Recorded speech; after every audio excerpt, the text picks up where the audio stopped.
ببخش. کجا میری حیوانو گذاشتی رفتی؟ سلام دخترم، چطوری مامان؟ دیگه شما ای پاشکی صد بار میگفتم بچه تو هوای سرد بیرون نای سرما میخوره.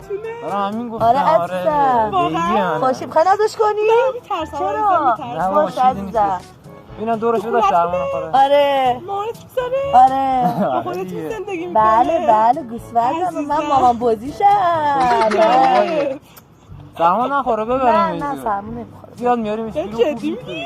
آره عزیزم من شوخی دارم. بله بچه‌ها خونگیه. چی الان میپرسی؟ نگاه به اهلی به نازش کن. ترسم. چرا؟ مرسی. چیزی نیستش بابا، فت خونگی خوشگله. پت خونگی مونه دخترم. چی میگه؟ بریم عزیزم بریم سرما میخوره بچه. بریم برو مامان. بریم. پت خونگی نه. بشین مامان.